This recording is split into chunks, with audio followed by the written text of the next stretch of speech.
দর্শক আপনারা দেখছেন এখানে যে একটা আমরা কালো ফুলের টবকে মানুষের মতো ড্র করে দিয়েছি। এটা এক ধরনের গ্রামের প্রচলিত ধারণা যে মানুষের নজর লাগবে যদি শাকসবজি বেশি হয়, সেই কারণে। যদিও আমরা অনেক সময় বিশ্বাস করি না, আবার অনেক সময় অনেক দুর্বলতা থেকে মনে হয় যে এটা দিয়ে রাখি, তা না হলে কারো চোখ টোক লাগতে পারে, এই কারণে এটা আমরা বানিয়ে দিচ্ছি এখানে। এবং নট অনলি এখানে, কুমড়া গাছে, লাউ গাছে, সব জায়গায় যেখানে ফলগুলো মোটামুটি একটু দেখা যায় সেখানেই আমরা একটা একটা করে ঝুলিয়ে দিচ্ছি যাতে কারো নজর না লাগে।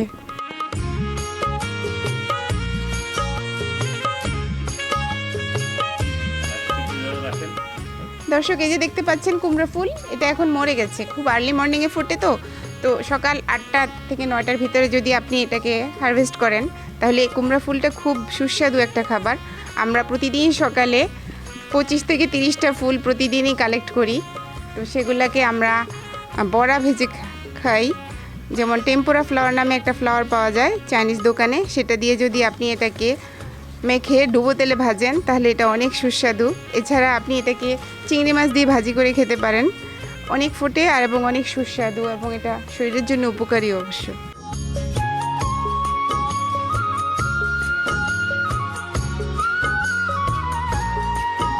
এগুলা দেখছেন দর্শক কচু গাছ, এগুলা এবার এখনও ছোট আছে। গত বছর আমাদের আরও অনেক বড় হয়েছিল, এবং এই কচু গাছগুলো খুবই খেতে সুস্বাদু। কচু গাছের ডগা, পাতা আপনি সবই খেতে পারবেন।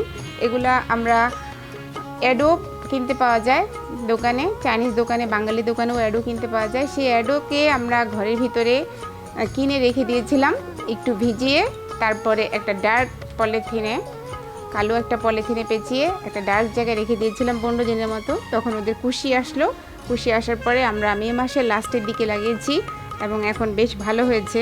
এগুলো আমরা ডগা কেটে কেটে সাইড দিয়ে ডগা কেটে কেটে আপনি খেতে পারবেন, এবং এগুলো আরও অনেক বড় হবে। যত বৃষ্টি হবে, যত স্যাঁতস্যাঁতে জায়গা হবে এবং বৃষ্টির পানি পড়বে বা জল দিবেন যত বেশি, তত কচু গাছগুলো ভালো হবে, তত বড় হবে, পাতাগুলো বড় হবে, এবং এগুলো কখনো গলা চুলকায় না। বাংলাদেশি কচু শাক অনেক আছে যেগুলো গলা চুলকায়, এগুলো কিছু হয় না, এগুলো একদম খেতে খুবই ভালো। দর্শক, কচু গাছ সম্পর্কে আমার আরেকটু বলার আছে যে কচু শাক শরীরের জন্য খুবই উপকারী, কারণ এতে প্রচুর পরিমাণে আয়রন আছে। যাদের হিমোগ্লোবিনের সমস্যা আছে বা লো হিমোগ্লোবিন যাদের, তাদের জন্য তো এটা খুবই উপকারী একটা জিনিস।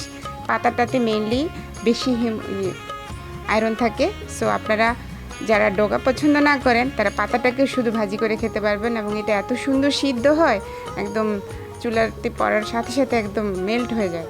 তো সেভাবে আপনারা খেতে পারেন শুধু পাতাটা ভাজি করে।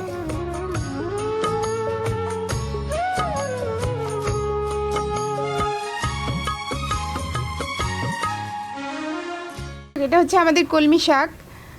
এটা আমরা প্রথমে সিড দিয়ে ট্রাই করেছিলাম, এবছর কেন যেন হয় নাই। তারপর আমরা ছোট চারা কিনে এনে লাগিয়েছি চাইনিজ দোকান থেকে।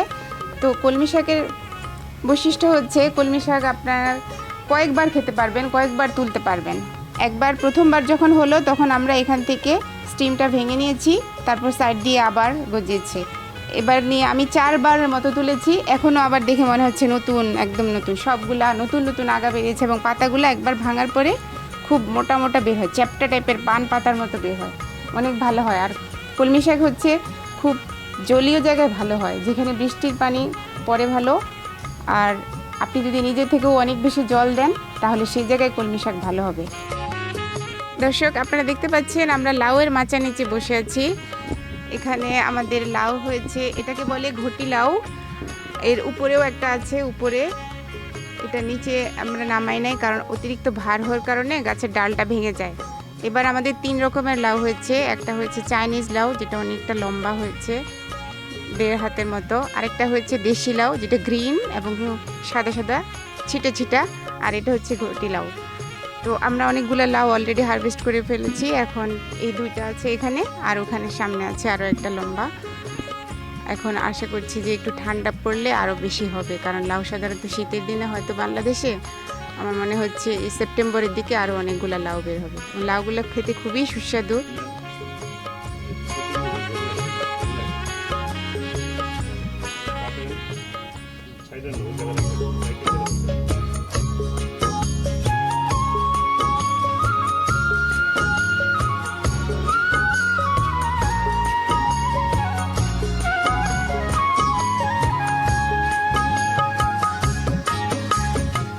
দর্শক আপনারা দেখতে পাচ্ছেন আমরা লাউটা এক্ষুনি কাটলাম আপনাদের সামনে। তো এটা অনেক দিনের একটা অনুভূতি আমাদের সামনে, আমাদের চোখের সামনেই লাউটা ছোট থেকে বড় হয়ে আজকে এত বড় হয়েছে এবং এটা পুরোপুরি খাওয়ার যোগ্য এক্ষুনি।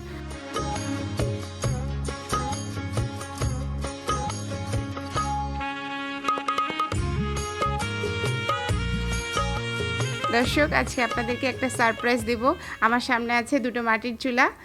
আমরা যারা বাংলাদেশে গ্রামে থেকে বড় হয়েছি বা গ্রামে একবারও অন্তত গিয়েছি তারা জানি যে গ্রামের মানুষ সেই মাটির চুলায় লাকড়ি দিয়ে রান্না করে। লাকড়ি মানে গাছের শুকনা কাঠ দিয়ে রান্না করে। গার্ডেন করার পরেই আমার মনে হয়েছে যে এরকম মাটির চুলায় যদি আমরা একটা চড়ুই ভাতি করি তাহলে সেটা আরও অনেক সুন্দর হবে। এবং আমরা অলরেডি 2 দিন ট্রাই করেছি।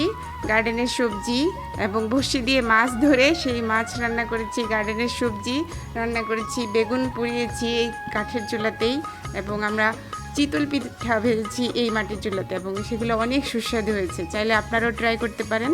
আপনারাও আপনাদের গার্ডেনের মাটি দিয়ে এটা বানাতে পারেন, অথবা স্টোর থেকে মাটি কিনেও বানাতে পারেন। নন্দন টিভি দেখি, সব সময় নাটক দেখি, তারপরে খবর দেখি। আমি চুলা বানাইছি, আমার মেয়ে কাঠের চুলা লাকড়ি দিয়ে ভাত রান্না করছে, তারপর বেগুন পোড়া দিছে, সিম দিয়া মাছ রান্না করছে। আমরা তো বাড়িতে সবসময়, গ্রামে সবসময় আমরা কাঠের চুলাতে রান্না করি, আর আমাকে এই মাছ তরকারি খাইতে খুবই ভালো লাগে।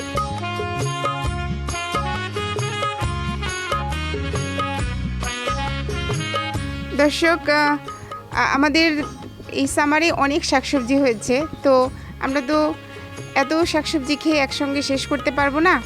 তো আমি সাধারণত আমার যখন অনেক শাকসবজি একত্রে হয়ে যায় তখন চেষ্টা করি আমার আশেপাশে যারা নেইবার আছে, আমার পরিচিত জন যারা আছে তাদেরকেও কিছু দিতে, এবং তারপরেও যখন আরও বেশি এক্সট্রা থাকে তখন সেগুলোকে আমি প্রিজার্ভ করে রাখি উইন্টারের জন্য, কারণ উইন্টারে তো আর আমি এই শাকসবজিগুলো ফ্রেশ পাবো না।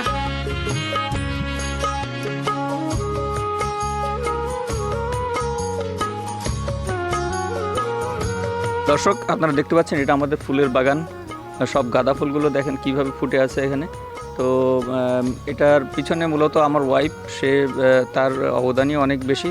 সে ফুল খুবই পছন্দ করে এবং যখন ছোট সিড থেকে চারা তৈরি করে তারপরে প্রত্যেকটা স্পেস করে এখানে লাগানোর পরে সেটা আজকে এই অবস্থা। প্রত্যেকদিন জল দেওয়া থেকে শুরু করে এটার সঙ্গে ভাইটামিন দেওয়া সব কিছু দিয়ে আজকে এই পর্যায়ে। তো রাস্তার পাশ দিয়ে যখন মানুষটা যখন হাঁটতে যায় তখন তারা সবাই অবাক হয়ে তাকায় থাকে, ছবি তোলে, ভিডিও করে। এটা আমাদের জন্য বড় পাওয়া। এই গাছগুলা মনে হয় যে আমার সন্তানের মতো অনেকটা মনে হয়। আমি সারাক্ষণ, আমি যখনই সময় পাই এগুলোকে টেক কেয়ার করি। গাছে পানি দেওয়া থেকে শুরু করে সার দেওয়া, ভিটামিন দেওয়া, আগাছা পরিষ্কার করা, সব কিছু মনে হয় যে আমি আমার বাচ্চাদেরকে টেক কেয়ার করতেছি, এবং আমি খুবই এনজয় করি এই জায়গায় সময় স্পেন্ড করতে। দর্শক দেখতে পাচ্ছেন আমার সামনে যে অনেকগুলো গোলাপ, এটা হচ্ছে ম্যাজেন্টা। এটা অনেকগুলো কুড়িয়ে এসেছে, কিছুদিনের ভিতরে অনেক ফুটবে। এটা থার্ড টাইম ফুটছে একদম স্প্রিংয়ে। সাইড দিয়ে হচ্ছে হলুদ, আর ভিতরে পিঠে হচ্ছে লাল। এই গাছটা তো অনেক ফুল ফোটে এবং সারা বছর ফোটে। আমার প্রতিটা গোলাপ খুবই সুন্দর। এটা হচ্ছে একদম লাল, অনেক বড়। ডালিয়াটা এবার অনেক সুন্দর হয়েছে, এখনো আরও আছে, অনেকগুলো হবে, অনেক কুড়িয়ে এসেছে। পিছনে আছে একটা হলুদ ফুল, সেই ফুলটা অনেক দিন লং টাইম লাস্ট করে, লং টাইম। আর নিচে আছে কিছু গাঁদা, অন্য ভ্যারাইটির। এগুলো রক্ত গাঁদাও আছে, কিছুটা হলুদ টাইপেরও আছে। এই ফুলগুলো আমি অনেক পছন্দ করি, কারণ এরা অনেক দিন থাকে, কারণ কালার নষ্ট হয় না এদের।